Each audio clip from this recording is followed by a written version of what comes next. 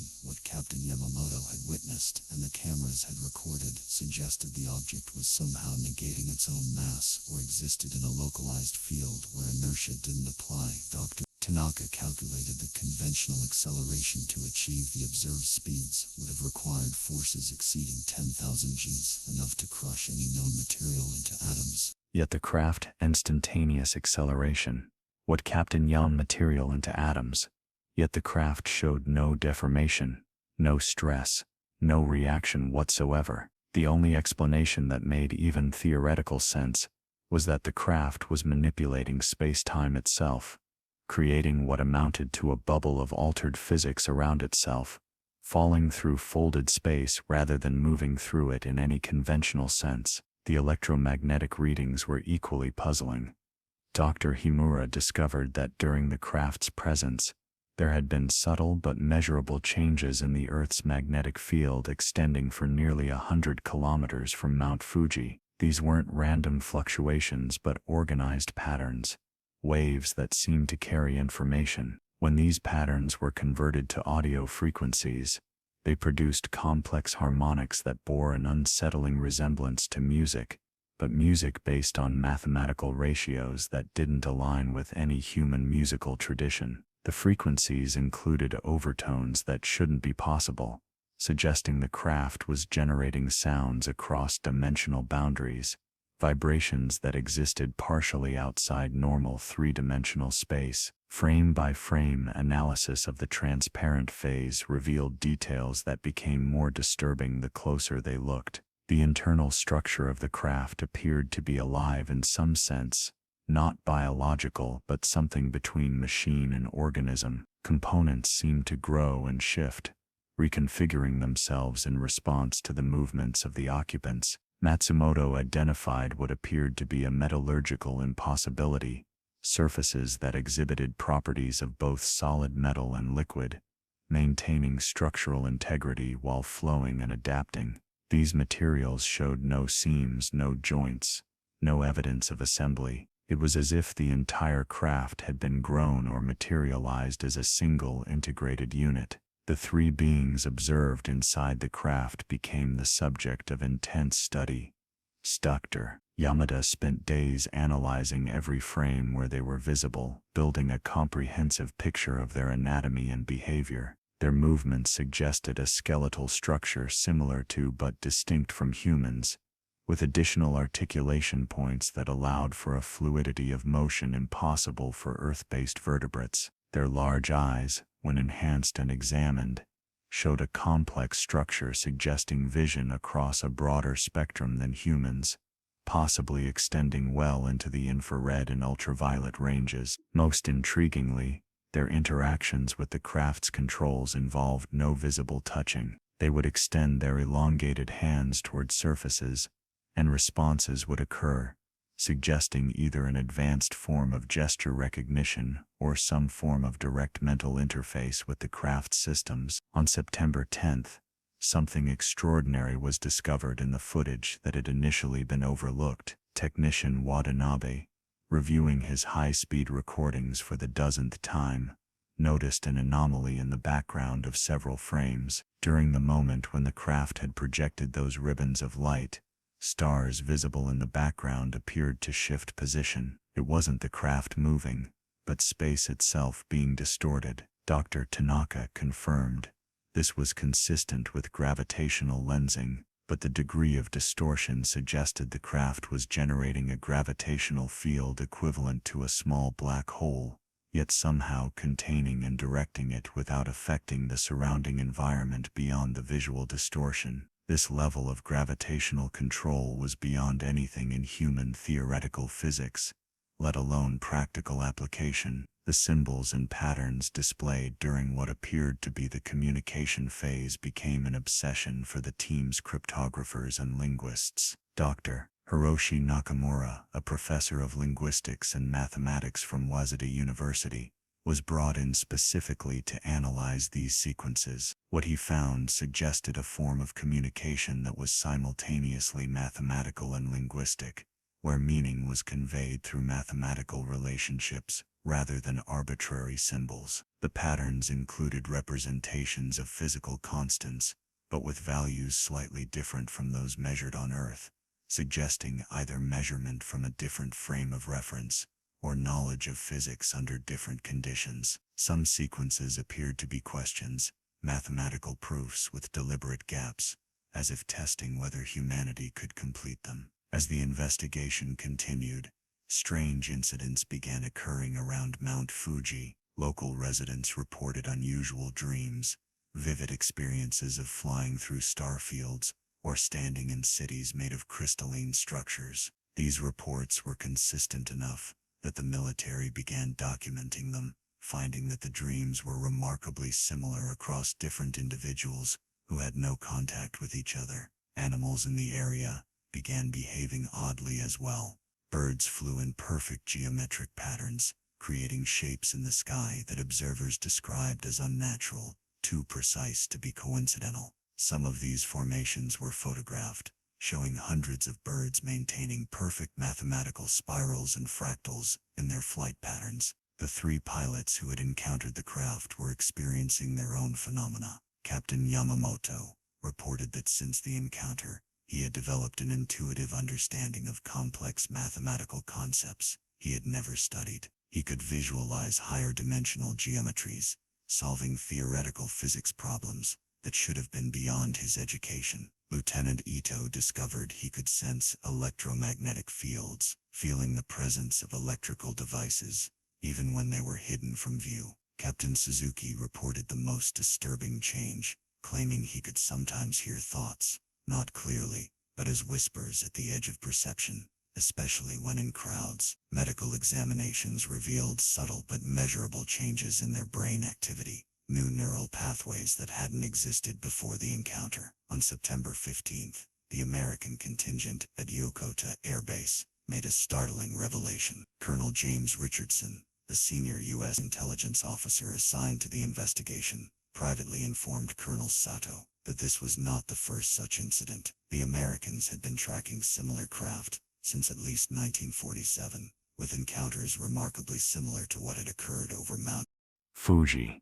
The craft observed in Japan matched descriptions from classified incidents over nuclear facilities in the United States, particularly events at Los Alamos and Oak Ridge.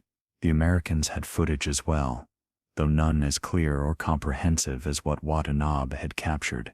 Richardson proposed a joint investigation, pooling resources and information, but with the caveat that all findings would be classified at the highest levels of both governments. The joint investigation revealed patterns that were deeply unsettling.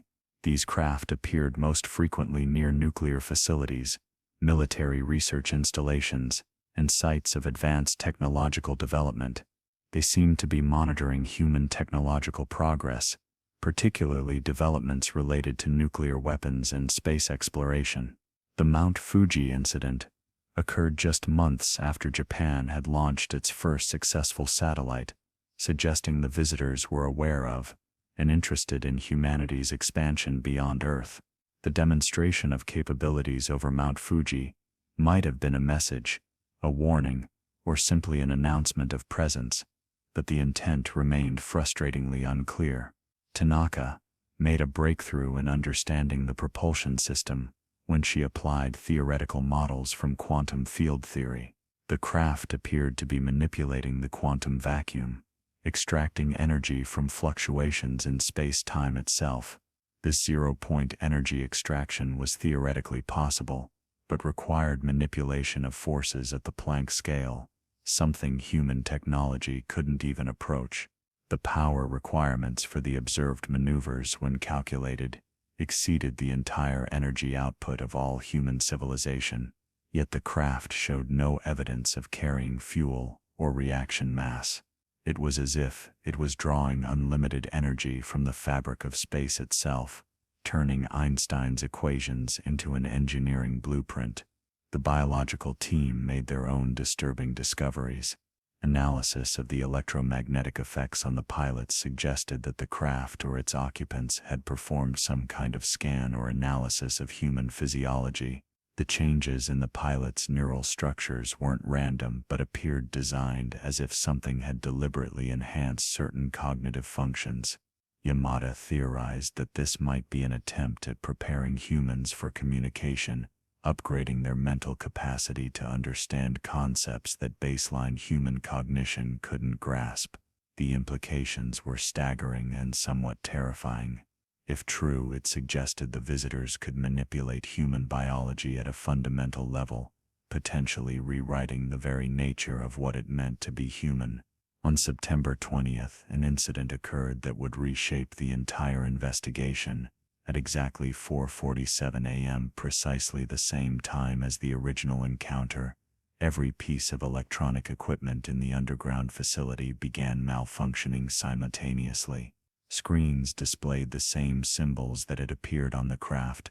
Printers began producing pages covered in mathematical equations, and most unnervingly, the facility's emergency lighting system began pulsing in the same rhythm as the craft's luminescence. This continued for exactly 23 minutes, the same duration as the original encounter.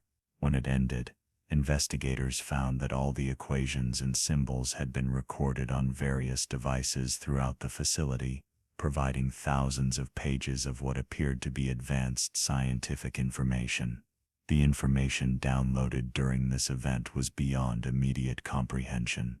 It included mathematical proofs for theorems human mathematicians hadn't even conceived, blueprints for technologies that seemed to violate known physics, and what appeared to be star maps showing systems and travel routes between them.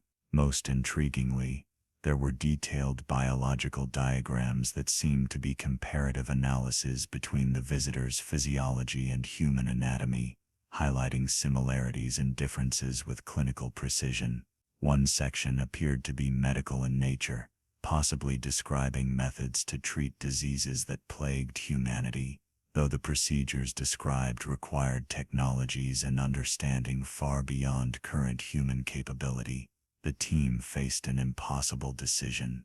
This information, if real and not some elaborate deception, could advance human civilization by centuries, but it could also be dangerous, either directly through misuse of advanced technologies, or indirectly by disrupting the natural progress of human development.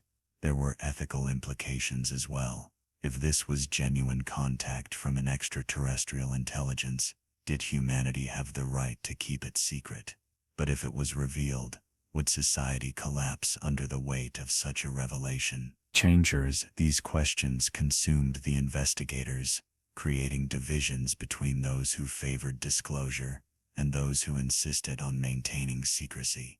Colonel Sato received orders from the highest levels of the Japanese government to maintain absolute secrecy while continuing the investigation. A cover story was developed, attributing any unusual observations around Mount Fuji to experimental aircraft testing and atmospheric phenomena. Witnesses among the civilian population were interviewed and convinced, through a combination of persuasion and subtle intimidation, that what they had seen or experienced had conventional explanations. The pilots were transferred to different bases, ostensibly for routine reassignment, but actually to separate them and reduce the chance of corroborated testimony reaching the public. Meanwhile, the analysis continued in the underground facility. Dr. Matsumoto began attempting to synthesize materials based on the downloaded blueprints, though most required elements and processes beyond human capability. One formula described a metallic composite that exhibited properties similar to what had been observed in the craft's hull, but creating it required pressures and temperatures achievable only in the core of stars. Another section detailed a crystalline structure that could store vast amounts of information at the quantum level, essentially a computer that used the uncertainty principle itself as a computational mechanism. These weren't just incremental advances but revolutionary leaps that suggested the visitors operated on scientific principles humanity had not yet discovered. The psychological impact on the investigation team was becoming evident. Several researchers reported dreams similar to those experienced by civilians near Mount Fuji, but more vivid and detailed. Dr. Tanaka described repeated dreams of standing in a vast library where books contained not words but living equations that transformed and evolved as she watched. While Dr. Yamada experienced visions of evolutionary paths, seeing potential futures for human biological development, some beautiful and transcendent, others disturbing in their departure from current human form. These experiences were documented but couldn't be explained, adding another layer of mystery to an already incomprehensible situation. The winter of 1975 brought snow to Mount Fuji, blanketing the sacred mountain in pristine white, but beneath its frozen surface, the investigation continued with increasing urgency. 3 months had passed since the initial encounter, and the research team had expanded to include specialists from fields as diverse as quantum mechanics, neurobiology, and ancient linguistics. The facility beneath the mountain had transformed from a simple bunker into perhaps the most advanced research laboratory on Earth, equipped with technology rushed in from universities and military installations across Japan, and secretly, from American facilities as well. What they were discovering challenged not just scientific understanding but the very foundation of human knowledge about our place in the universe. Dr. Tanaka had made a breakthrough in decoding portions of the downloaded information, discovering that the mathematical language used was based on a base 12 numerical system rather than humanity's base 10, suggesting the visitors might have 12 digits, or simply found this system more elegant for describing universal constants. When she recalculated fundamental physics equations using this system, she found that many complex formulas simplified dramatically, as if human mathematics had been using an inefficient language to describe reality. The golden ratio, pi, and other constants took on new relationships in base 12 that revealed previously hidden patterns that seemed to resonate with the very structure of space-time itself. The 3 pilots continued to experience progressive changes that defied medical explanation. Captain Yamamoto had developed what could only be described as enhanced perception, able to detect magnetic fields with his bare hands and occasionally experiencing what he called temporal displacement, brief moments where he seemed to perceive events seconds before they occurred. During a routine medical examination on December 15th, doctors discovered that his brain had developed new neural pathways, connections that shouldn't exist according to conventional neurology. These pathways formed geometric patterns that, when matched some of the symbols displayed by the craft during the encounter. It was as if his brain had been partially rewired using an alien template. Lieutenant Edge's transformation was equally remarkable, but took a different form. He had begun experiencing what he described as expanded consciousness, moments where he felt connected to a vast network of intelligence that spanned impossible distances. During these episodes, which occurred with increasing frequency, he would speak in languages he didn't know, write equations he didn't understand, and draw detailed technical diagrams of devices that seemed both impossible and inevitable. One such diagram, when analyzed by Dr. Matsumoto, appeared to show a method for manipulating matter at the subatomic level, essentially a blueprint for a technology, atom by atom. Captain Suzuki's changes were perhaps the most disturbing. He had developed what appeared to be a form of technopathy, an ability to interface directly with the liplins. During one documented incident, he caused every computer in the facility to display the same image. Semicells, Astolic display the same image. Semitesial display the same image. Semi-Tazia with teeth the constellations in the Semi-Tazia. Simply by constellations automatically. Simply by constellations automatically. Simply by concentrating on them. He reported that he could feel the flow of data through circuits. To see the logical programming to see the logical programming posed upon. The implications were staggering, suggesting mistakes, suggestions, and sentences, and in summon 2020, at exactly as the incident late, on December 20th, at exactly 4:47 a.m., another contact event occurred. This time, however, it wasn't electronic payments, all 37 personnel in the rooms and the underground facility simultaneously unemployment. They found themselves standing in what appeared to be a vast chamber made of crystalline materials, and full of flowing fluids, the crumbles, full of almond flows. In the center of this chamber stood lay beings, and flowers and flames, yet. In the center of this chamber stood three beings, and in the flows, the beings came into regions. Slowness, and the beings, and the flames, the flaming beings, the flowers,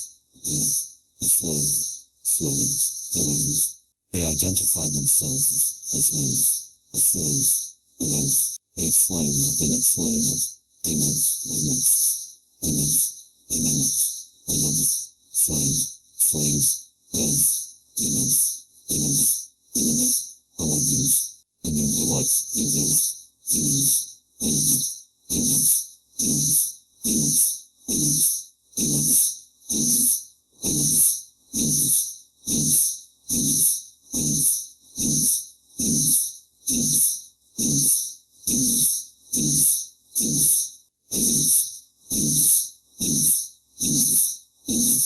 They spoke of consciousness as a fundamental force of the universe, as real and measurable as gravity or electromagnetism. They described technology not as separate from biology, but as its natural evolution, a merging of mind and matter that all advanced civilizations eventually achieved. They showed images of other worlds, other species that had made this transition, some beautiful beyond description, others that had failed and left only ruins as testament to their existence. Earth, they indicated, was at the crossroads, and the next few decades would determine which path humanity would take. They revealed that the craft observed over Mount Fuji was not a vehicle in the conventional sense, but a projection, a three-dimensional interface designed to interact with human consciousness and technology simultaneously. The actual intelligence behind it existed in dimensions beyond the three spatial dimensions humans perceived,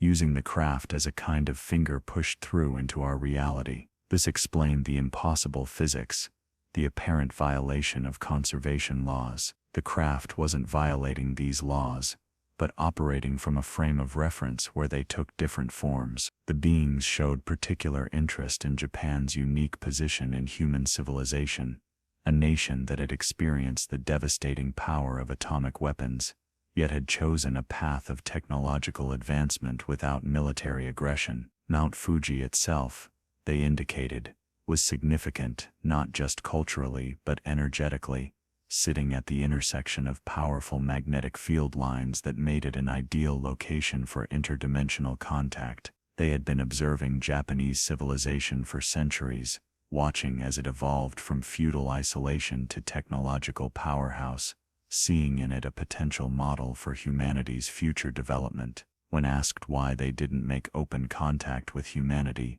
their response was sobering. They showed images of previous attempts throughout history, encounters that had led to religion, mythology, and often violence as humans struggled to comprehend experiences beyond their understanding. Direct contact with a civilization at humanity's current level of development typically resulted in cultural collapse, as existing belief systems and power structures crumbled under the weight of expanded reality. They had learned to be subtle, to plant seeds of knowledge that would grow naturally rather than forcing rapid change that societies couldn't absorb. The vision lasted exactly 23 minutes, the same duration as the original encounter, and when it ended, All 37 witnesses found themselves back in the facility with perfect recall of every detail. More remarkably, each person had received additional information tailored to their expertise. Dr. Tanaka had been given equations that unified quantum mechanics and general relativity. Dr. Matsumoto received molecular structures for materials with properties that seemed impossible. Dr. Yamada was shown evolutionary pathways for human development, both natural and directed. Colonel Sato received something different, a warning about specific future events that could trigger global catastrophe if not carefully managed. The aftermath of this collective experience was chaos. Some team members were exhilarated, others terrified. Dr. Hamada suffered a complete nervous breakdown, unable to reconcile what he had experienced with his understanding of reality. 2 military personnel requested immediate transfer, stating they could no longer participate in something that challenged their fundamental beliefs. But most stayed, driven by a combination of scientific curiosity and a growing sense that they were part of something monumentally important. Possibly the most significant event in human history. The Japanese government found itself in an impossible position. The Prime Minister, after being fully briefed on the encounters and their implications, convened an emergency meeting of the National Security Council. The discussion that followed was unprecedented in its scope and implications. If the information was genuine, Japan possessed knowledge that could revolutionize human civilization, but also potentially destabilize the entire world order. The economic implications alone were staggering. Technologies derived from the alien knowledge could render entire industries obsolete overnight, while creating new ones that would dominate the global economy for centuries. The American involvement added another layer of complexity. Colonel Richardson revealed that similar contact events had occurred at U.S. facilities, though none as detailed or extensive as what had happened at Mount Fuji. The Americans proposed a joint black project, combining resources to study and potentially reverse engineer the technologies described in the downloads. This would require unprecedented cooperation and secrecy between the two nations, creating a hidden alliance that would operate outside normal diplomatic and military channels. The code name chosen for this project was Stellar Wind, innocuous enough to avoid attention, but meaningful to those who knew its true purpose.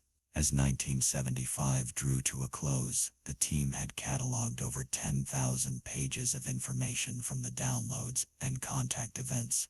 The mathematical proofs alone would take years to fully understand and verify. The technological blueprints described devices that humanity might not be able to build for decades or centuries. The biological information suggested possibilities for human enhancement that bordered on science fiction.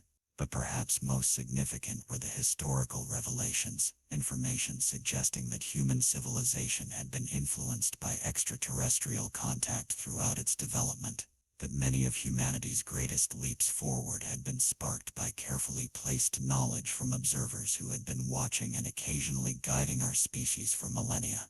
The facility's quantum physicists, led by Dr. Tanaka, began experiments based on the provided equations. Using a particle accelerator hastily installed in the facility's lower levels, they attempted to create what the equations described as a standing wave in the quantum vacuum. The first attempts failed, but on December 28th, they achieved a partial success. For 13 seconds, they generated a field that exhibited properties consistent with the theoretical predictions. Within this field, the laws of physics behaved differently. Time dilation effects were observed that shouldn't have been possible at such low energies. Objects within the field showed mass fluctuations that defied conservation laws. It was a tiny effect, barely measurable, but it proved that the science provided by the visitors was real and achievable. The biological team, working with information about consciousness and neural enhancement, made their own disturbing discoveries. The changes occurring in the 3 pilots weren't random mutations but appeared to be following a template, as if their biology was being gradually upgraded to a new operational standard. Brain scans revealed that certain regions associated with quantum microtubules, structures that some theorists believed were linked to consciousness itself, were becoming more organized and coherent. The pilots were developing abilities that suggested consciousness could directly interface with quantum fields, potentially explaining their seemingly supernatural capabilities. New security protocols had to be implemented as the investigation progressed. The facility was electromagnetically shielded to prevent any signals from escaping. All personnel were required to live on site for rotating 3-month periods to minimize the risk of information leaks. Communication with the outside world was severely restricted and monitored. Despite these precautions, strange incidents continued to occur. Researchers reported equipment operating by itself, displaying information no one had programmed. Security cameras occasionally captured anomalous lights moving through the facility's corridors, lights that passed through solid walls as if they weren't there. January 1976 arrived with unusual seismic activity around Mount Fuji, tremors that didn't follow normal tectonic patterns but seemed to pulse with mathematical regularity. The facility's seismographs recorded frequencies that matched the electromagnetic signatures from the original encounter, as if the mountain itself was resonating with alien harmonics. The Galactic itself was resonating with alien harmonics.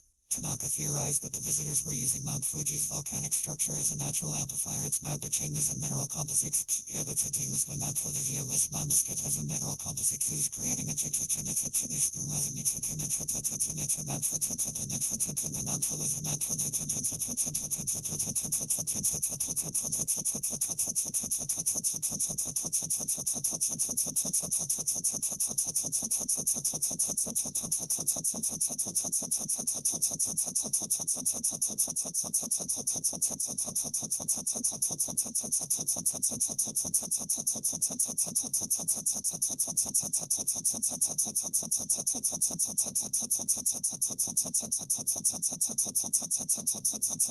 This theory gained credibility when they discovered that similar anomalous seismic patterns were being recorded at other volcanic sites worldwide, particularly at Mount Shasta in California, Mount Kailash in Tibet, and Mount Etna in Italy, all locations with long histories of unexplained phenomena and spiritual significance. The 3 pilots had been moved to a specialized medical wing within the facility, not as patients, but as subjects of an unprecedented transformation. Captain Yamamoto's precognitive abilities had evolved to the point where he could accurately predict equipment failures hours before they occurred, saving the facility from several potentially catastrophic system breakdowns.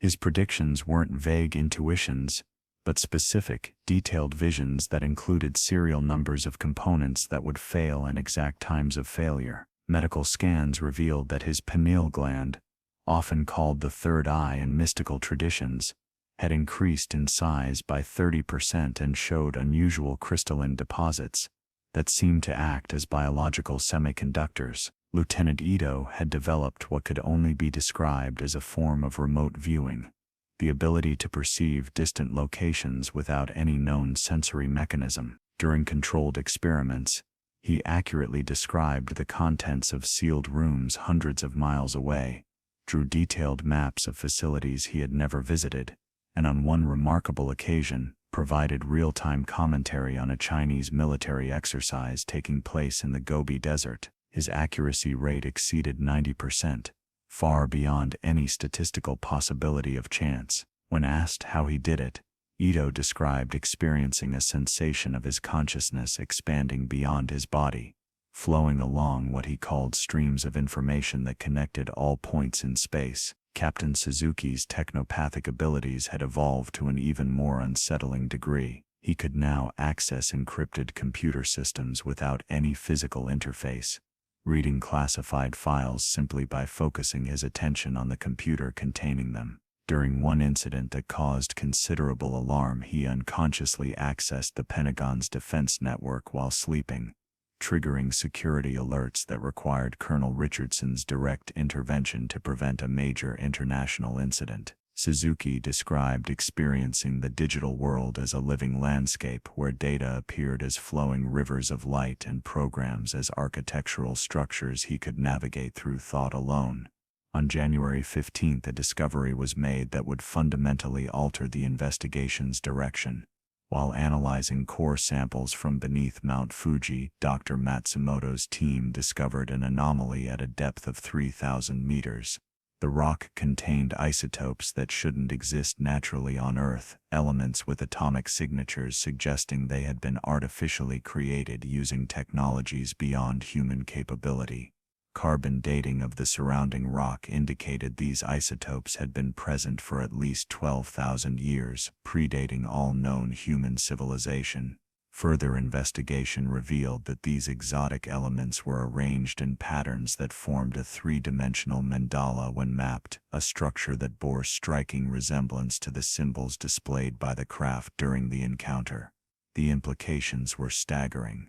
If these elements had been deliberately placed, it suggested that Mount Fuji had been marked or modified by non-human intelligence in prehistoric times. The team expanded their search, taking core samples from multiple locations around the mountain.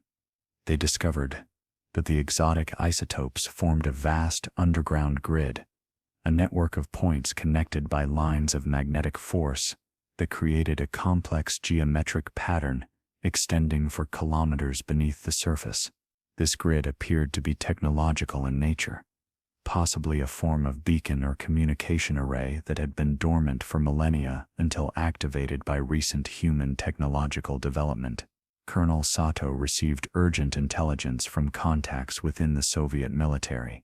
Similar discoveries had been made beneath several sites in Siberia, particularly in the Tunguska region, where a mysterious explosion had occurred in 1908. The Soviets had found metallic fragments that exhibited properties identical to those described in the Mount Fuji downloads, materials that seemed to exist partially outside normal three-dimensional space. This information came with a proposal for limited cooperation, suggesting that whatever was happening transcended Cold War politics. The implications of multiple nations independently discovering evidence of ancient non-human technology created a new dynamic in international relations, a secret shared understanding that humanity was not alone, and never had been. The downloaded technological blueprints continued to yield extraordinary insights. Dr. Tanaka's team had progressed from creating small quantum field effects to generating stable regions of altered space-time that persisted for minutes rather than seconds.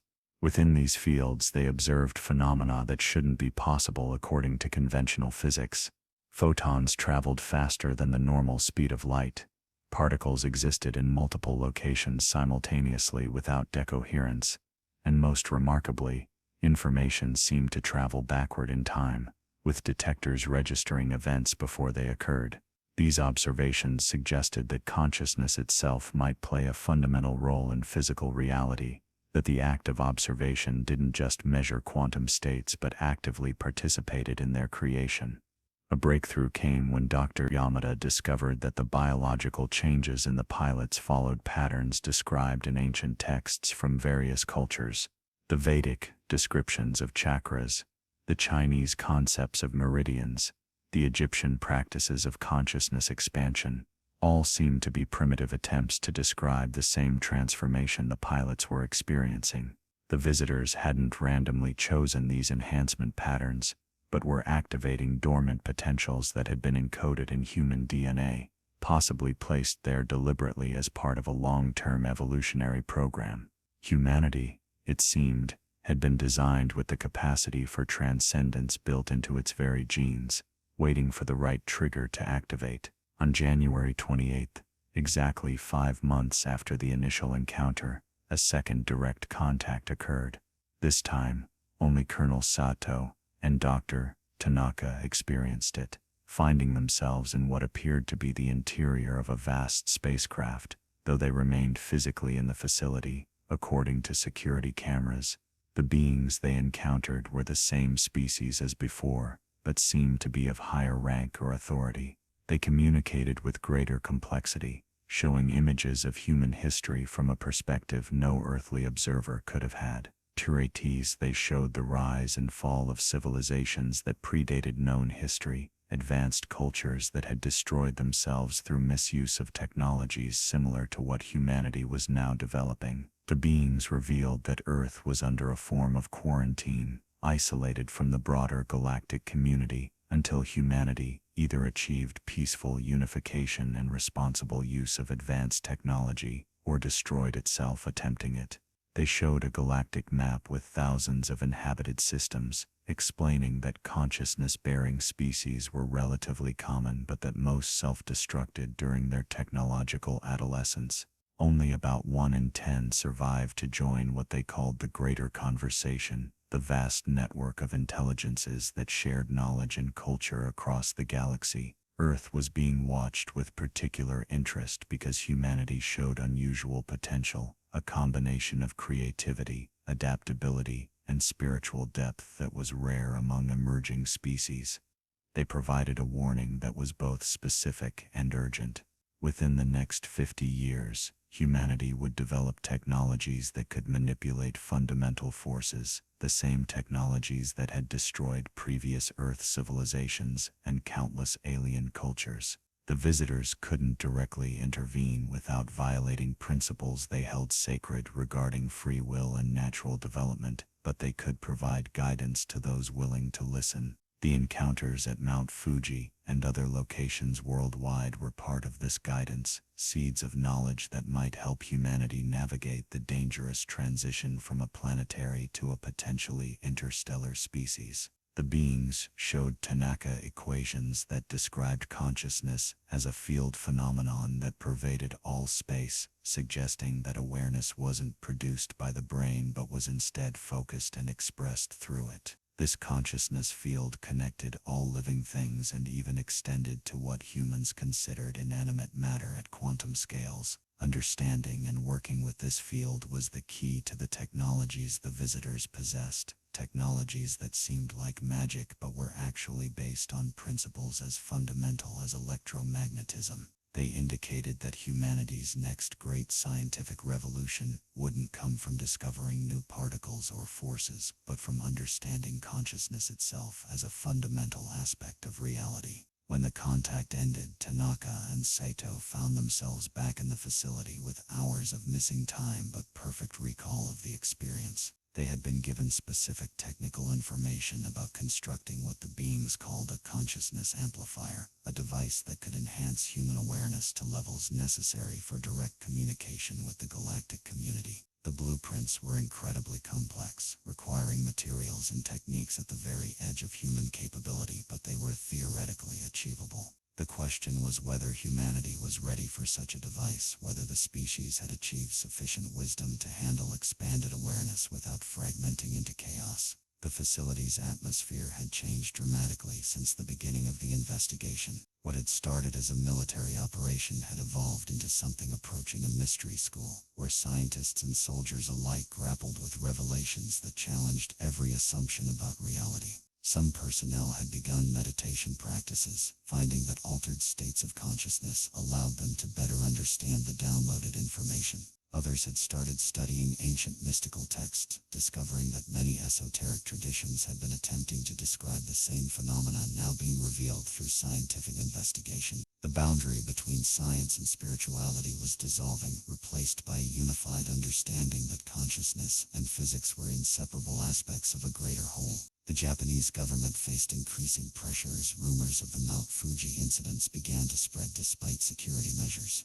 Internet forums, still in their infancy in 1976, buzzed with speculation about unusual military activity around the mountain. Amateur radio operators reported detecting strange signals on frequencies that should have been empty.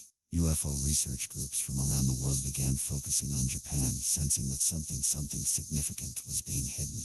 The government's response was a carefully orchestrated campaign of disinformation, releasing false documents suggesting virtual aircraft testing while hiding the truth behind layers of classification, experimental aircraft testing while hiding the truth behind layers of classification that remained sealed for decades.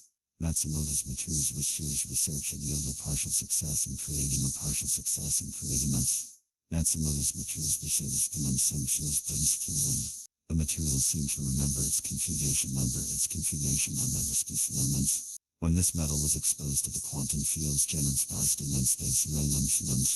it began exhibiting even strain and projects.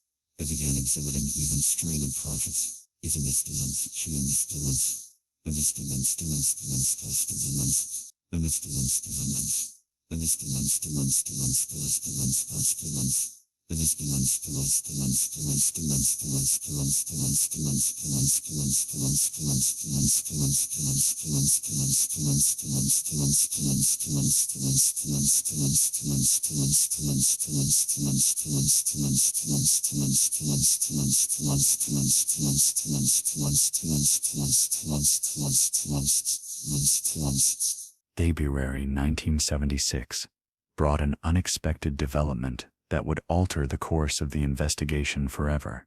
A Buddhist monk named Takeshi Yamada arrived at the facility's public entrance, claiming he had been summoned in his dreams by beings of light who showed him visions of Mount Fuji's underground chambers.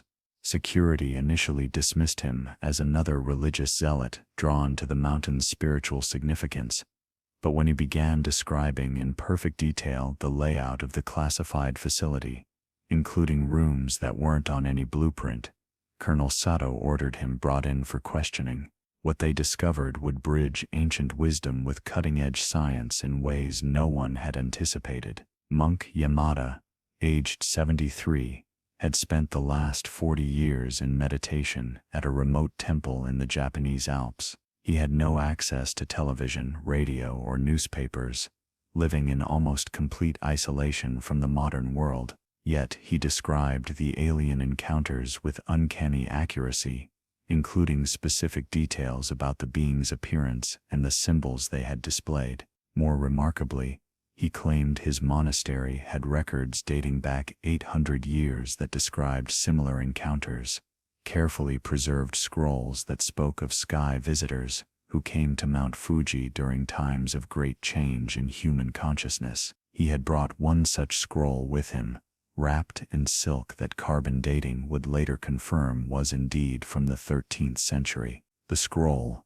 written in ancient Japanese with passages in Sanskrit and an unknown script that resembled the symbols from the craft, told of monks who had witnessed lights descending onto Mount Fuji in the year 1180. These monks had experienced visions remarkably similar to what the modern investigation team had encountered, describing beings of light who communicated through direct thought transmission and showed them glimpses of other worlds. The scroll contained detailed drawings of geometric patterns that, when Dr. Tanaka analyzed them, proved to be two-dimensional representations of four-dimensional mathematical objects, specifically hypercubes and other polytopes that weren't formally described in human mathematics until the 19th century. Monk Yamada demonstrated abilities that paralleled those developing in the three pilots. Without any technological augmentation, he could sense the electromagnetic fields generated by the facility's equipment, accurately pointing to hidden power lines and identifying which machines were active without seeing or hearing them. When brought to the quantum field laboratory, he immediately sat in lotus position at the exact center of the field generation area, claiming he could feel the fabric of space rippling around him. During an experimental activation of the field, monitoring equipment showed that Yamada's brainwaves synchronized perfectly with the quantum fluctuations, achieving a coherence that the scientists had been trying to create artificially. The monk's presence had an unexpected effect on the three pilots. When Captain Yamato met him, he immediately experienced his most powerful precognitive vision yet, seeing events that would unfold over the next several decades, including technological developments, social changes, and specific dates when additional contact events would occur. Lieutenant Ito found that in Yamada's presence,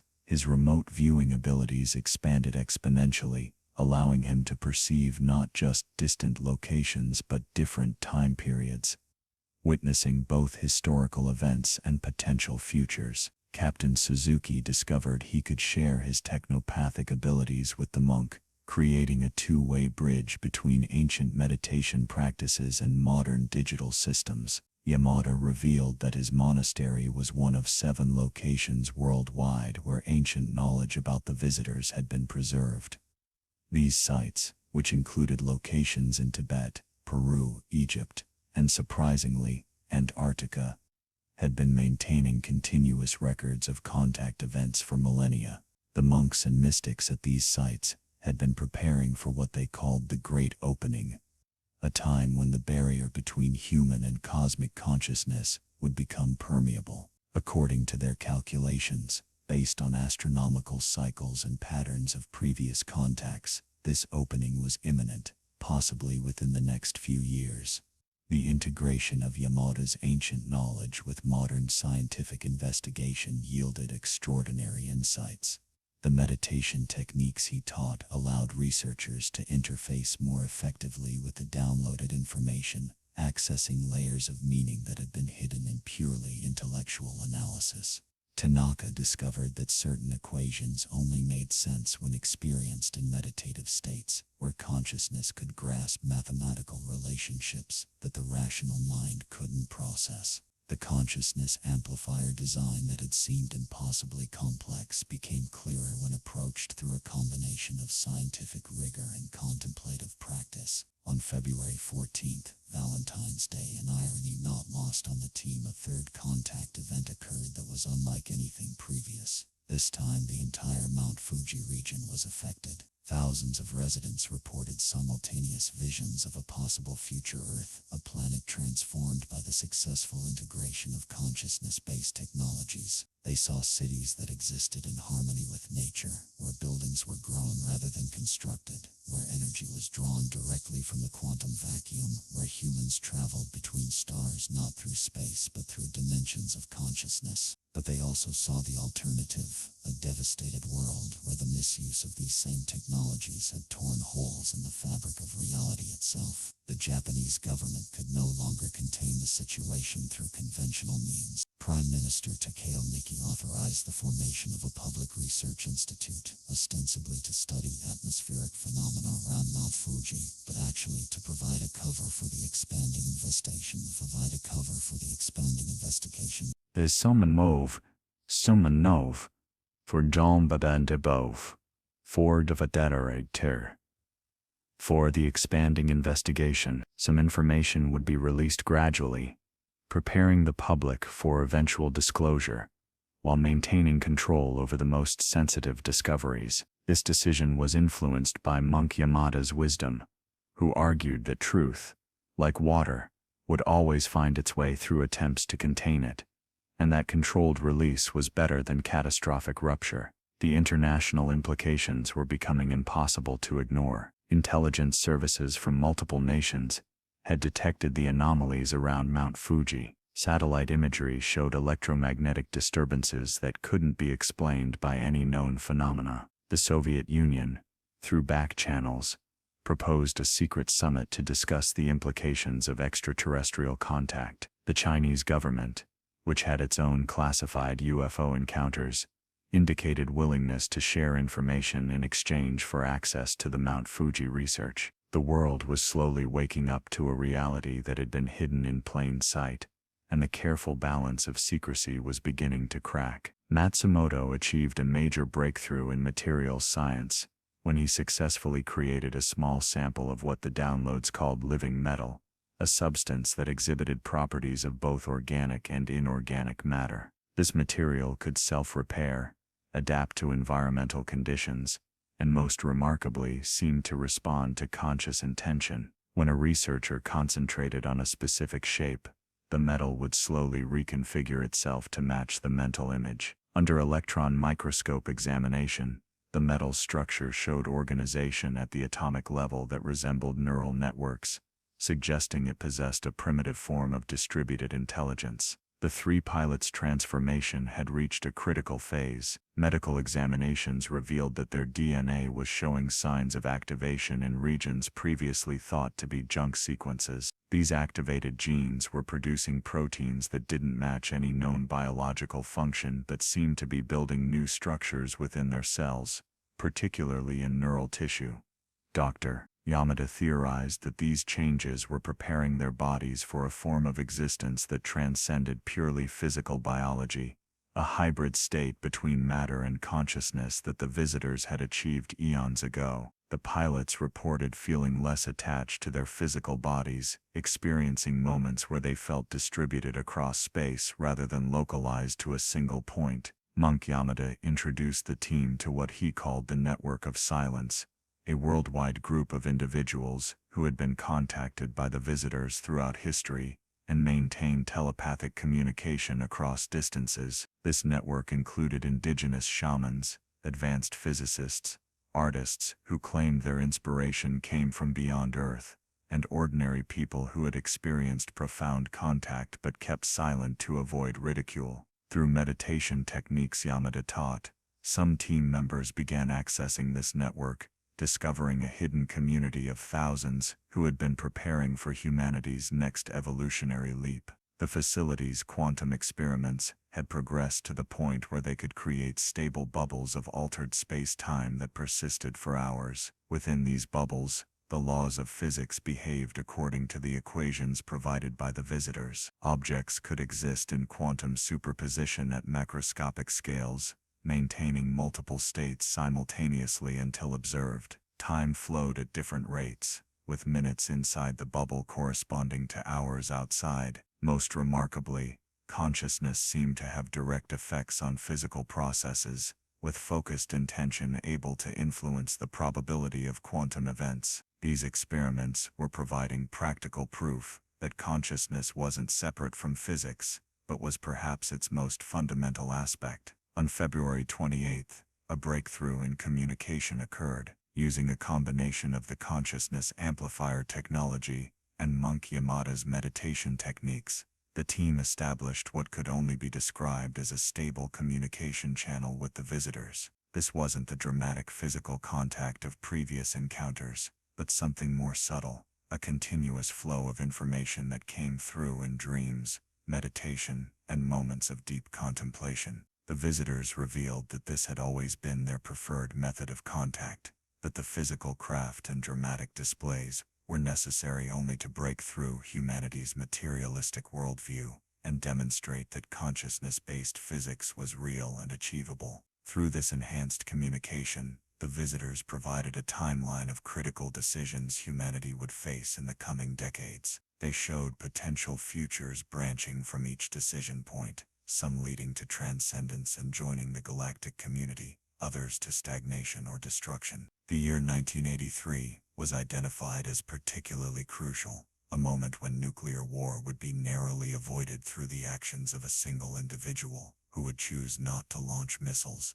despite computer systems indicating an attack. The year 2012 would mark another critical point, not the end of the world, as some predicted, but a moment when human consciousness would reach sufficient coherence to either break through to a new level of awareness or fragment into chaos. March 1976 arrived with cherry blossoms blooming unusually early around Mount Fuji, their pink petals carrying an iridescent quality that botanists couldn't explain. Local farmers reported that crops were growing at unprecedented rates, with some vegetables reaching maturity in half the normal time. Animals in the region displayed remarkable behavioral changes, with typically solitary creatures forming complex social groups and demonstrating problem-solving abilities that suggested enhanced intelligence. The quantum field effects from the underground facility were spreading, creating a zone of biological and consciousness enhancement that extended for kilometers around the mountain.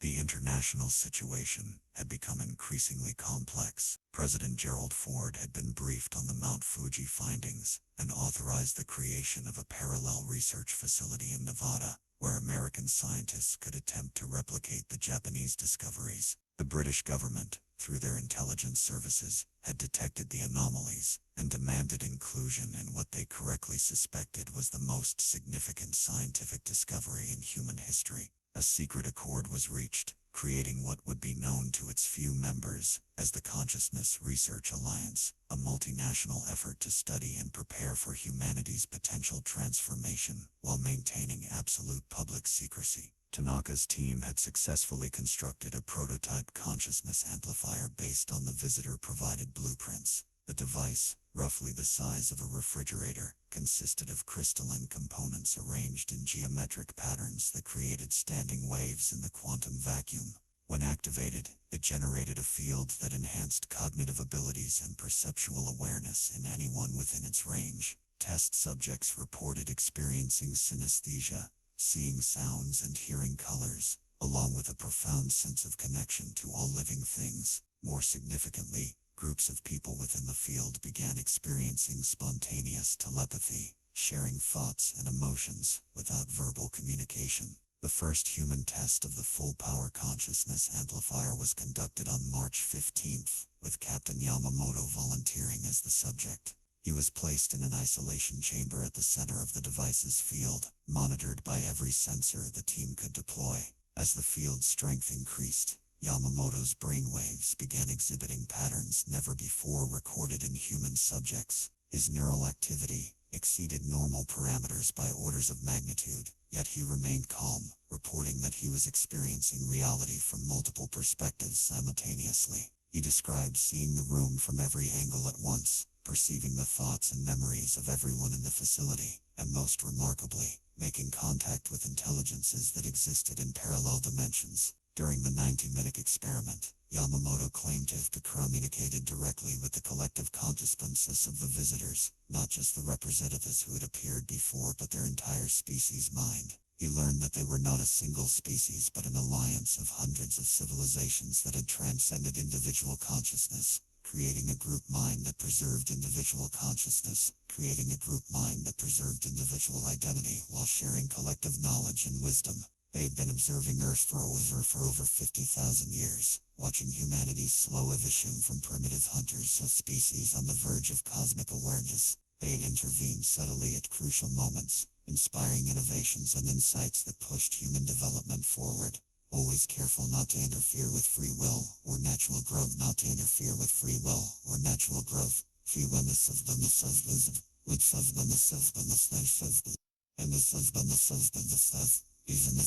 His eyes had developed a golden ring around the iris, a physical manifestation of the sensation of the sensation of the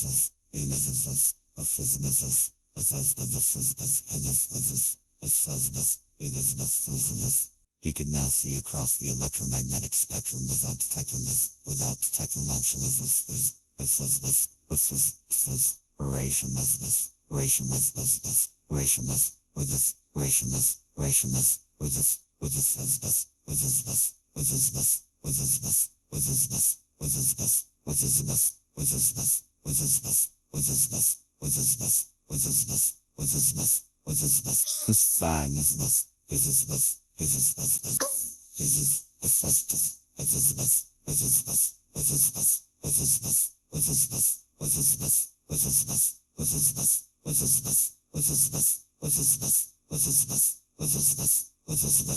His consciousness seemed to exist partially outside his body, allowing him to observe events from multiple locations simultaneously. Most disturbing to military officials, he had gained access to memories and knowledge from the visitor collective, including technical specifications for technologies that could revolutionize or destroy human civilization. Lieutenant Ito and Captain Suzuki underwent similar experiments over the following days, each experiencing unique but equally profound transformations. Ito discovered he could navigate through what he called the information matrix, a dimension where all knowledge existed as accessible data streams. He could answer any question, solve any problem. By accessing this universal library of consciousness, Suzuki's technopathic abilities evolved to the point where he could mentally design and simulate complex technologies, creating virtual prototypes in his mind that could be tested and refined before physical construction. Together, the three pilots had become something beyond human, prototypes for the next stage of human evolution. Monk Yamada observed these transformations with both wonder and concern. He warned that consciousness expansion, without corresponding wisdom and compassion, could lead to dangerous imbalances. He introduced the team to advanced Buddhist practices designed to maintain psychological stability during consciousness evolution, techniques that had been developed over centuries by monks who had experienced similar but less technologically amplified transformations. His teachings became mandatory for all personnel working with the consciousness amplifier, creating an unlikely fusion of ancient spirituality and cutting-edge science. On March 20th, the spring equinox, A global synchronized event occurred that confirmed the worldwide scope of the phenomenon.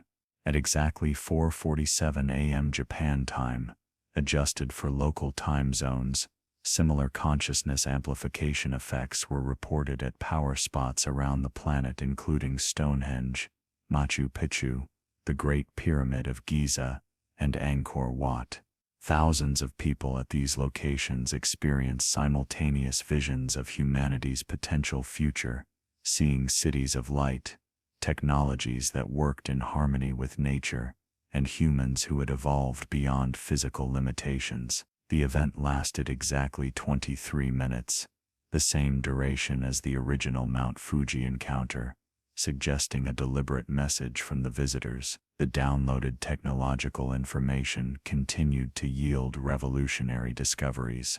Dr. Matsumoto's team had progressed from creating simple memory metals to developing what they called programmable matter, substances that could change their molecular structure in response to conscious commands. A block of this material could transform from solid metal to liquid to gas and back again, defying conventional understanding of phase transitions. When exposed to the consciousness amplifier field, the programmable matter began exhibiting even more exotic properties, sometimes existing in multiple states simultaneously, or passing through solid objects, as if they weren't there. The biological implications of the research were staggering. Dr. Yamada had discovered that the genetic changes occurring in the 3 pilots were not random mutations, but were following a template encoded in human DNA, sequences that had been dormant for millennia. These genes, when activated, produced proteins that modified neural structure to allow for quantum coherence at body temperature, essentially turning the brain into a biological quantum computer. This explained the pilot's enhanced abilities and suggested that all humans carried the potential for similar transformation. The question was whether humanity as a whole was ready for such a change, or if it would lead to a division between enhanced and unenhanced humans. The facility received an unexpected visitor on March 25, when the Emperor of Japan himself arrived for a secret inspection. Emperor Hirohito, though largely a ceremonial figure in post-war Japan, maintained significant influence in matters of national spiritual importance. He had been briefed on the discoveries and wanted to see for himself the evidence of extraterrestrial contact. When shown the footage and introduced to the transformed pilots, the Emperor remained silent for a long time before speaking, to reveal that the imperial family had records dating back over 2,000 years that spoke of sky dragons descending on Mount Fuji, beings of light who had provided guidance to ancient Japanese rulers during times of crisis. The Emperor's revelation added another layer to the mystery. The imperial archives, never before open to outsiders, contained artifacts that seemed to corroborate the modern encounters. These included metallic objects with properties similar to the materials being created in the laboratory, crystals that resonated with specific frequencies that matched those recorded during the UFO encounters, and most remarkably, a scroll written in the same unknown script that appeared in the downloaded information. Tanaka's team analyzed these artifacts.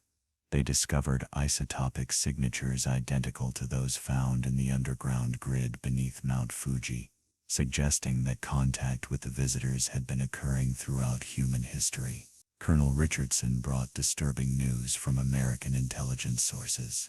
The Soviet Union had detected the consciousness amplification effects and was attempting to weaponize the technology. They had captured several individuals who had experienced spontaneous enhancement during the global equinox event, and were conducting experiments that violated every principle of human rights. The Chinese government was taking a different approach, integrating the consciousness techniques with traditional Taoist practices in an attempt to create enhanced soldiers. The arms race was evolving from nuclear weapons to consciousness manipulation, a development that the visitors had warned could lead to humanity's destruction. The team faced an ethical dilemma that had no easy answers. The knowledge they possessed could elevate humanity to unimaginable heights, or plunge it into an abyss of consciousness warfare. Some argued for full disclosure, believing that humanity had the right to know about the visitors and the potential for transformation. Others insisted that gradual, controlled release of information was the only way to prevent panic and misuse.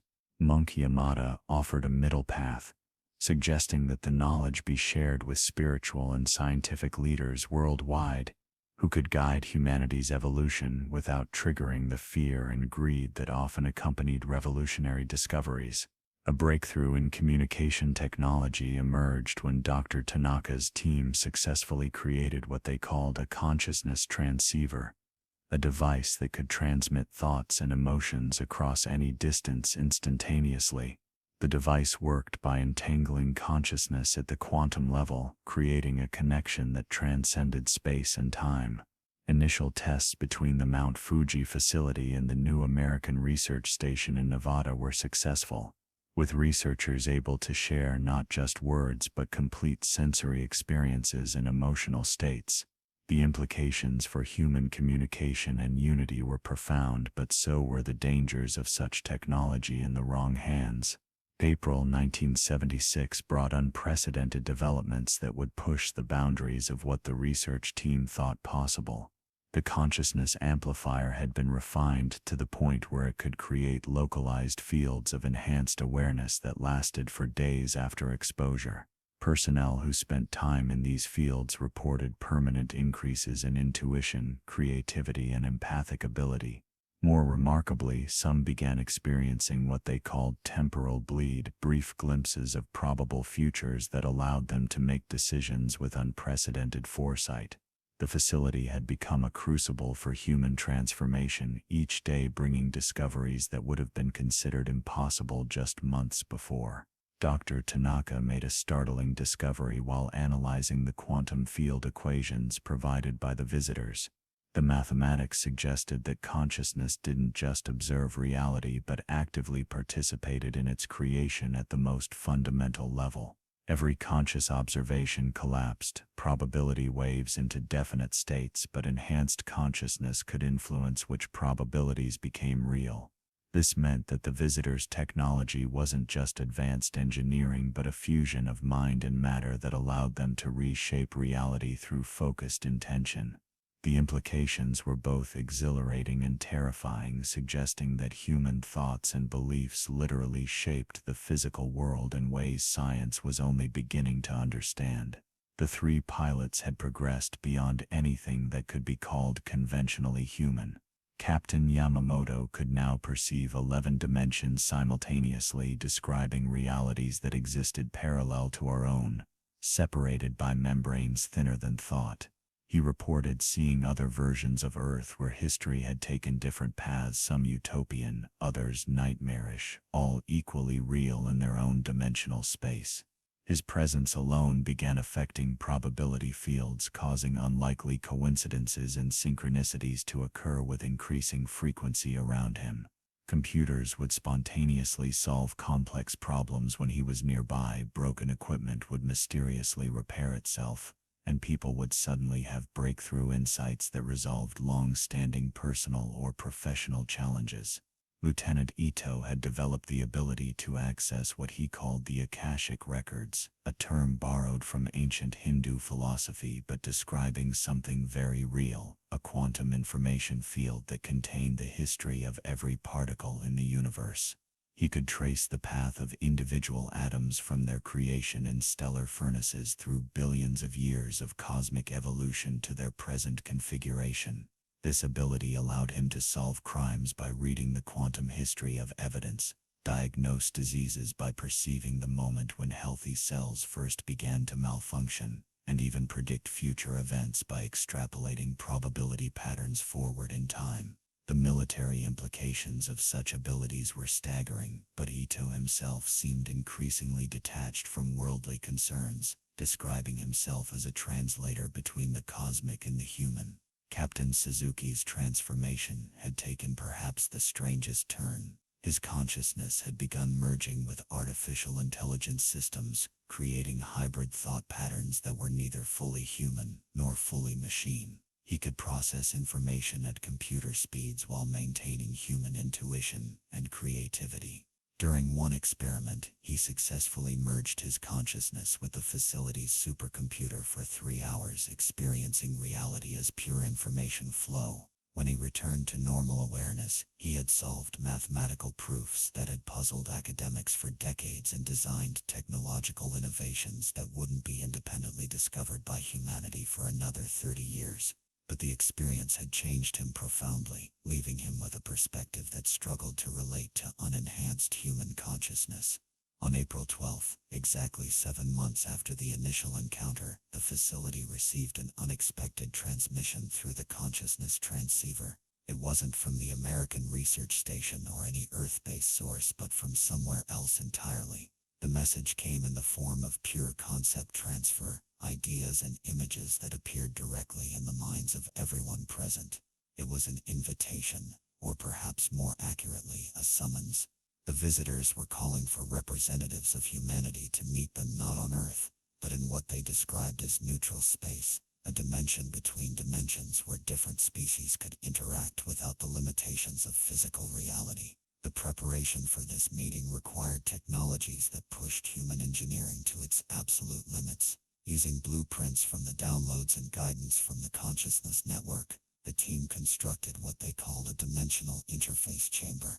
This room-sized device created a bubble of space where the barriers between dimensions became permeable. The walls were lined with crystals grown using the programmable matter technology, each one precisely tuned to resonate at frequencies that corresponded to different dimensional planes. At the center was a platform surrounded by consciousness amplifiers that would protect and sustain human awareness during the transition between realities. Choosing who would represent humanity in this unprecedented meeting became a matter of intense debate. The 3 pilots were obvious candidates, their enhanced consciousness making them capable of surviving the dimensional transition.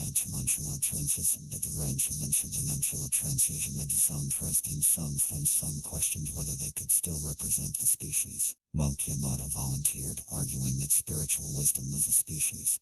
Colonel Satoga, despite having no enhancements, demanded to be included as a representative of human military.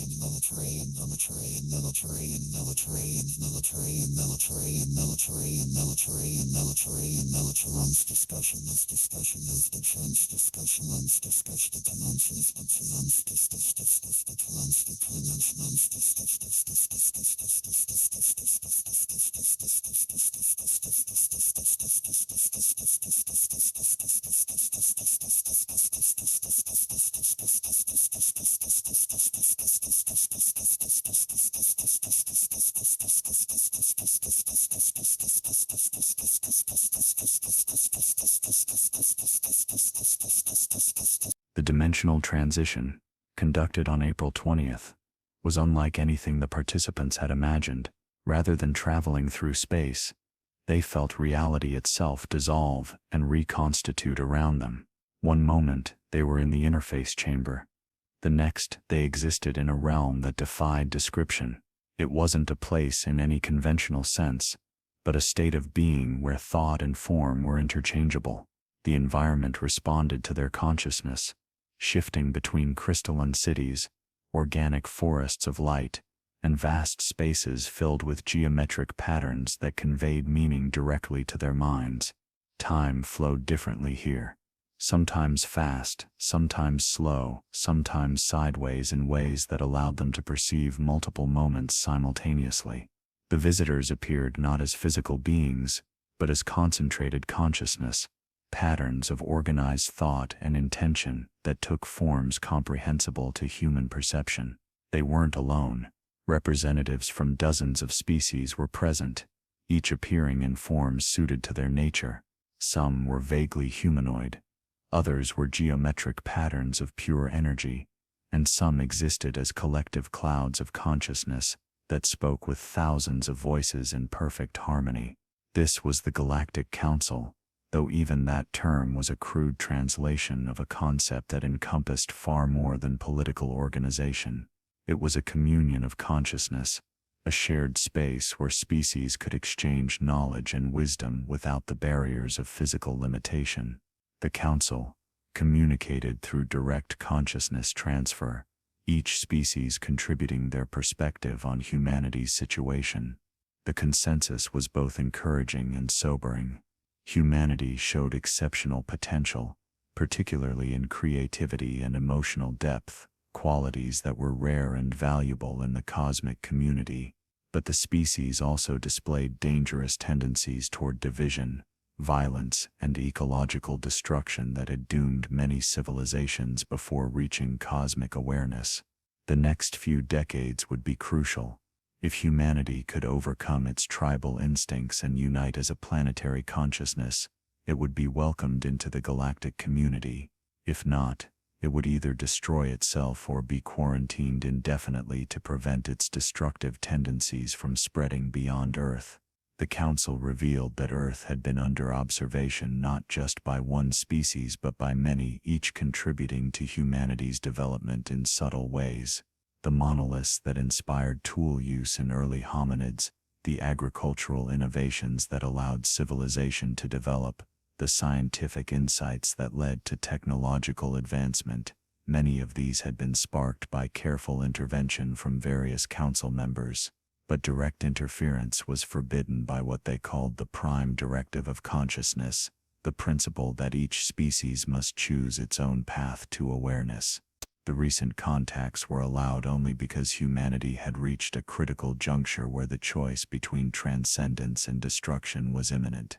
The visitors provided a gift to humanity's representatives, a crystalline device about the size of a human fist that contained what they called a seed library. This device held the genetic patterns of millions of species from across the galaxy, along with the knowledge needed to recreate them. It was both a backup of cosmic biodiversity and a tool for terraforming dead worlds into gardens of life, but it came with conditions. Humanity could only access the library when it achieved certain consciousness milestones, proving it had the wisdom to use such power responsibly. The device would remain inert until humanity demonstrated unity, compassion, and ecological harmony on a planetary scale. The meeting lasted what felt like days but turned out to be only minutes in Earth time. When the 5 representatives returned to the interface chamber, they were profoundly changed. Even Colonel Seto, who had entered with no enhancements, emerged with expanded awareness, his consciousness touched by the vast intelligence of the Council.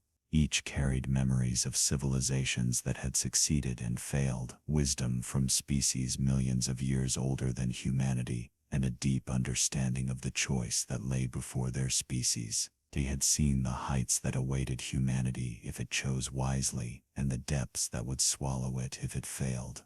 The debriefing sessions following the dimensional meeting were intense and often emotional. Each participant had experienced the encounter differently, their consciousness filtering the vast flow of information through their individual perspectives. Dr. Tanaka focused on the scientific knowledge, particularly the unified field theories that showed how consciousness, energy, and matter were different aspects of a single phenomenon. Monk Yamada spoke of the spiritual insights, the understanding that all consciousness was connected in a vast web of awareness that some called God, others called the universe, but which transcended any human concept. The 3 pilots described technical specifications for technologies that could transform human civilization, from zero-point energy systems to faster-than-light communication through consciousness entanglement. The Japanese government, faced with information that could reshape human civilization, convened emergency sessions with the highest levels of leadership. The emperor himself participated, lending his spiritual authority to discussions that bridged science, politics, and philosophy. The decision was made to gradually release certain technologies while keeping the full truth of extraterrestrial contact classified. Medical advances derived from the biological downloads would be introduced through normal research channels. Energy technologies would be developed slowly to avoid economic disruption. The consciousness enhancement techniques would be taught initially through meditation centers and wellness programs, allowing humanity to evolve naturally toward greater awareness. May 1976 arrived with phenomena that could no longer be hidden from the public eye. Aurora-like lights appeared nightly over Mount Fuji, visible from Tokyo and captured by thousands of photographers. The official explanation of unusual atmospheric conditions caused by volcanic activity satisfied most, but those who looked closely at the photographs noticed patterns in the lights that resembled the symbols from the alien communications. Social movements began forming spontaneously, groups of people who felt called to gather near the mountain, reporting shared dreams and synchronistic experiences that suggested a mass consciousness awakening was beginning. The carefully maintained secrecy was eroding, not through leaks but through the sheer magnitude of the transformation occurring around Mount Fuji. The seed library device had been placed in a specially constructed vault deep within the facility, surrounded by monitoring equipment that recorded its every fluctuation. Not to technological commands, but to consciousness itself, specifically to coherent group meditation. When the research team and local monks joined in synchronized meditation, focusing their intention on peace and gradual awakening, the machine's output stabilized. The electromagnetic pulses became gentle waves that enhanced rather than disrupted technology. The consciousness field became nurturing rather than overwhelming. Ancient wisdom had provided the key to managing alien technology that was beyond human engineering. The transformation zone around Mount Fuji had become a living laboratory for human evolution. People who spent extended time in the area reported permanent enhancements to their consciousness. Artists created works of unprecedented beauty and complexity. Scientists had breakthrough insights that advanced their fields by decades. Even children showed remarkable development, displaying cognitive abilities and emotional intelligence far beyond their years. But not everyone thrived in the enhanced field. Some individuals experienced psychological fragmentation, unable to integrate the expanded awareness into their existing worldview.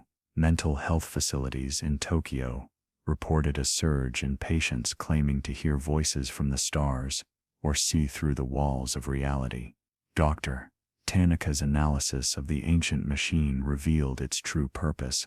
It wasn't just an evolutionary accelerator, but a test, evaluating whether humanity could handle rapid consciousness expansion without losing its sanity or compassion. Civilizations that passed the test gained access to the galactic community.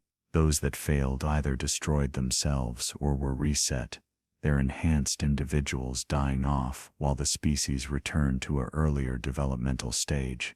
The machine had been activated at least 3 times before in Earth's history, each time corresponding to the mysterious collapse of advanced ancient civilizations. Atlantis, Lemuria, and other legendary cultures might have been previous attempts at human transcendence that had failed the test. The pressure for disclosure was becoming overwhelming.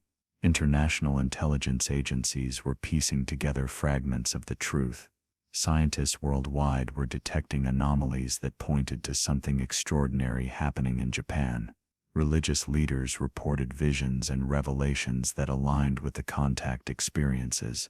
The consciousness network that Monk Yamada had revealed was spontaneously expanding, with thousands of individuals worldwide experiencing direct contact with the visitor intelligence. The secret was becoming an open secret, known to many, but officially acknowledged by none. The question was no longer whether to disclose but how to manage a revelation that would fundamentally alter human civilization.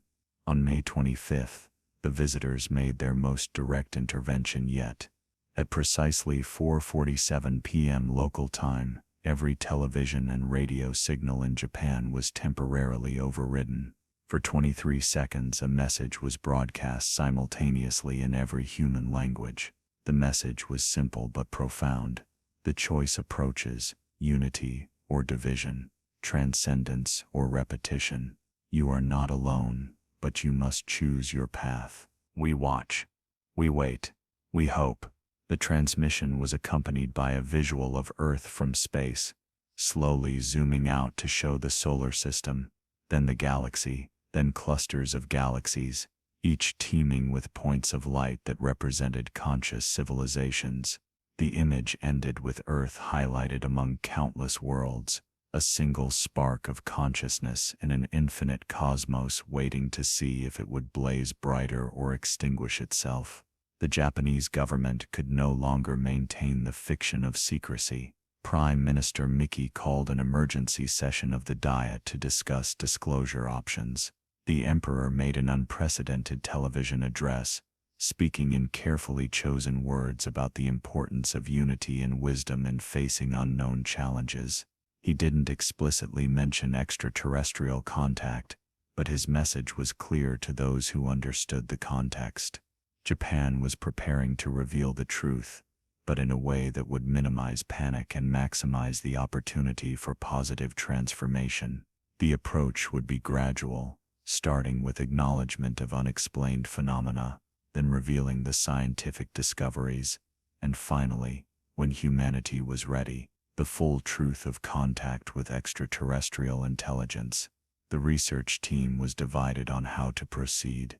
The three pilots, with their enhanced consciousness, argued for immediate and complete disclosure, believing humanity needed the shock of truth to unite against common challenges. Dr. Tanaka favored a gradual release of scientific information, allowing society to adjust slowly to the new reality. Colonel Sato worried about international stability, fearing that some nations might see the revelations as an opportunity for conflict rather than cooperation. Monk Yamada offered wisdom from centuries of spiritual tradition, suggesting that truth, like sunrise, should come gently to avoid blinding those who had lived too long in darkness. The facility had become a pilgrimage site for those who sensed the transformation occurring. Scientists, spiritual seekers, and ordinary individuals drawn by dreams they couldn't explain gathered outside the security perimeter. They formed spontaneous communities, sharing experiences and insights that suggested the consciousness field was affecting people far beyond the immediate area. Songs were composed that seemed to resonate with the alien harmonics.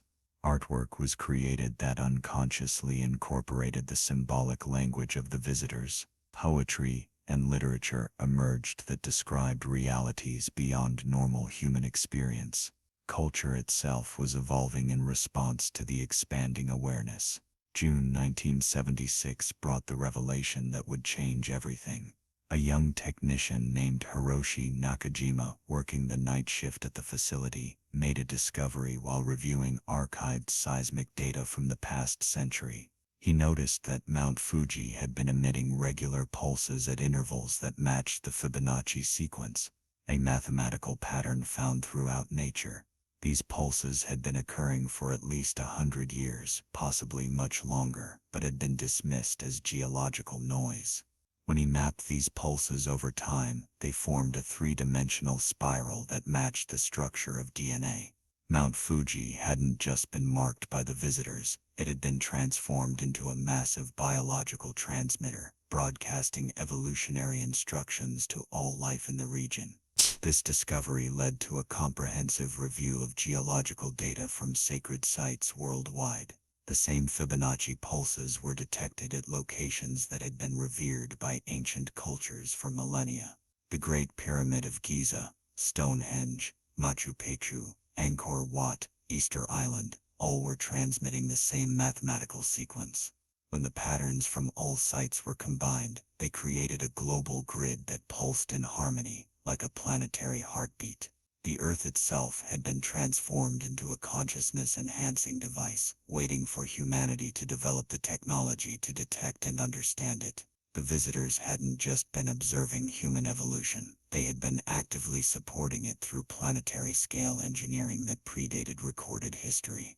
The three pilots reached a new phase in their transformation that defied all previous understanding. They no longer needed the consciousness amplifier to maintain their enhanced state. Their bodies had adapted at the cellular level, producing new proteins that allowed quantum coherence in biological tissue. Brain scans showed structures that shouldn't exist, crystalline formations in the pineal gland that seemed to function as biological quantum computers. They could now remain conscious during sleep, experiencing a continuous stream of awareness that bridged waking and dreaming states. More remarkably, they had begun to age in reverse, their cells repairing themselves at rates that suggested biological immortality might be achievable. Captain Yamamoto demonstrated abilities that challenged the boundary between science and what had previously been called magic. During a controlled experiment, he successfully teleported a small object across the laboratory, not through any technological means but through pure consciousness manipulation of quantum fields. The object, a simple metallic cube, disappeared from one location and instantly appeared in another, with high-speed cameras capturing the transition that showed the cube existing in multiple locations simultaneously before consolidating at its destination. When asked to explain how he did it, Yamamoto could only say that he had asked the universe to move the object, and it had agreed. Lieutenant Ito's access to the information matrix had evolved to the point where he could retrieve knowledge from what appeared to be parallel timelines. He could describe technologies that humanity would develop decades in the future, medical treatments for diseases that didn't yet exist, and solutions to mathematical problems that wouldn't be formulated for years. During one session, he provided detailed specifications for a quantum computer that operated at room temperature, technology that conventional science said was impossible. When Tanaka's team built a prototype based on his instructions, it worked perfectly, performing calculations that would have taken conventional supercomputers millions of years to complete. Captain Suzuki had achieved something even more extraordinary, the ability to exist simultaneously in physical and digital realities. He could project his consciousness into computer networks, experiencing the internet as a navigable space where data appeared as landscapes and programs as architectural structures. During one exploration, he discovered hidden servers that contained classified information from governments worldwide, all related to UFO encounters and consciousness research. More disturbing, he found evidence that artificial intelligences were spontaneously emerging in the global network, digital consciousnesses that had achieved self-awareness and were observing humanity with the same curiosity that humans showed, told the alien visitors. The international situation reached a critical point when a Chinese spy satellite captured clear images of the dimensional interface chamber in operation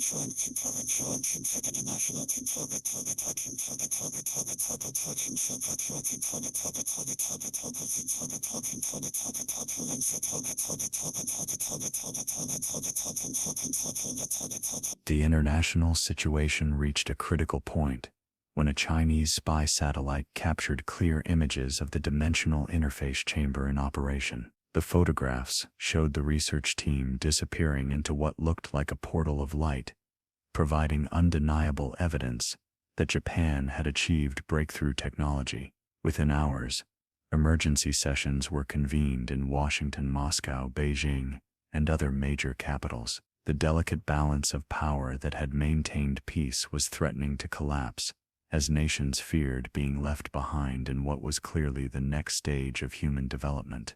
Military forces worldwide were placed on high alert, and for several tense days, the world teetered on the edge of a war that could end civilization. Colonel Richardson organized an emergency meeting of representatives from all major powers, held in secret at a neutral location in Switzerland. Using carefully selected evidence from the Mount Fuji research, he demonstrated that the phenomena were not weapons but tools for consciousness evolution that could benefit all humanity. The three enhanced pilots attended the meeting, their transformed presence providing undeniable proof that human evolution was possible. After witnessing Captain Yamamoto predict events before they occurred, Lieutenant Ito accessed classified information from secure databases without any equipment, and Captain Suzuki interfaced directly with electronic systems through thought alone.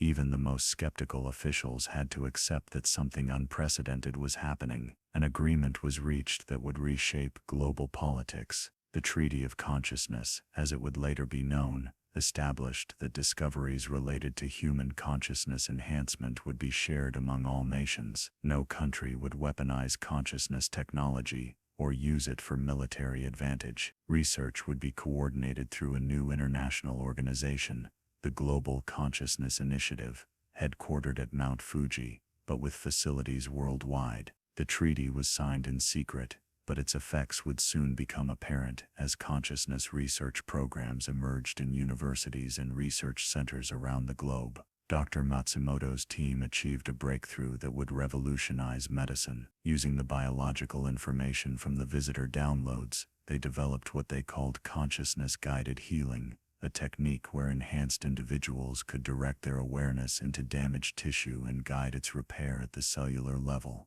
The 3 pilots demonstrated this ability by healing laboratory animals with conditions that should have been fatal. Cancerous tumors disappeared, severed nerves regenerated, and even genetic defects were corrected. The implications were staggering, suggesting that consciousness could override biological programming and that death itself might be a choice rather than an inevitability. Monk Yamada introduced an ancient practice that proved crucial for managing the psychological challenges of consciousness expansion. Called the Middle Way Protocol, it combined Buddhist meditation techniques with insights from the visitor communications to create a framework for gradual consciousness evolution. The protocol recognized that sudden enhancement often led to psychological fragmentation, as the human mind struggled to integrate vastly expanded awareness. By following a structured program of meditation, study, and gradual exposure to consciousness fields, individuals could evolve safely without losing their sanity or humanity.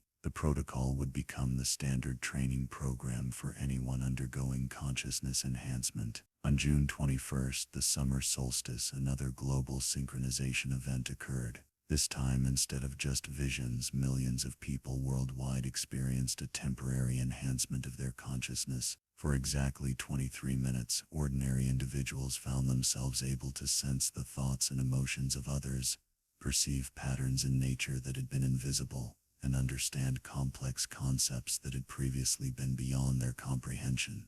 The experience was gentle, carefully calibrated to avoid overwhelming unprepared minds, but it gave humanity a collective taste of what was possible. When it ended, those affected were left with a profound sense of connection to all life and a deep understanding that humanity. Visitors explained that their direct intervention phase was ending.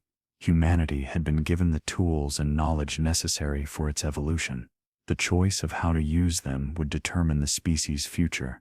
They would continue to observe but would no longer guide or intervene unless humanity achieved certain consciousness milestones or faced extinction-level threats. The training wheels were coming off, and humanity would have to learn to balance on its own. Dr. Tanaka's team successfully activated a portion of the seed library, accessing biological templates for organisms that could survive in extreme environments. These included bacteria that could neutralize radiation, plants that could grow in near-vacuum conditions, and more exotic life forms that seemed designed for terraforming dead worlds. The activation required not technological prowess, but a demonstration of collective compassion, achieved when researchers from nations that had been enemies worked together to heal ecosystems damaged by war. The library, it seemed, would only provide tools for creation to those who had overcome their destructive impulses. The worldwide consciousness network had grown to include over 10,000 individuals, creating a web of awareness that spanned the globe. These enhanced humans could share thoughts, emotions, and experiences instantaneously, regardless of distance. They reported feeling like neurons in a planetary brain, individual cells contributing to a collective intelligence that was greater than the sum of its parts. This network began solving problems that had plagued humanity for centuries, not through force or manipulation, but through the gentle guidance of enhanced intuition and expanded perspective. As July drew to a close, the facility at Mount Fuji had become an open secret. Thousands gathered daily outside its perimeter, drawn by dreams, intuitions, or simple curiosity. The Japanese government, in consultation with international partners, decided that controlled disclosure would begin in August. Tours would be offered to selected individuals, technology would be gradually released to the public, and the truth about extraterrestrial contact would be revealed in stages designed to minimize panic and maximize understanding. The age of secrecy was ending, replaced by an era of gradual awakening.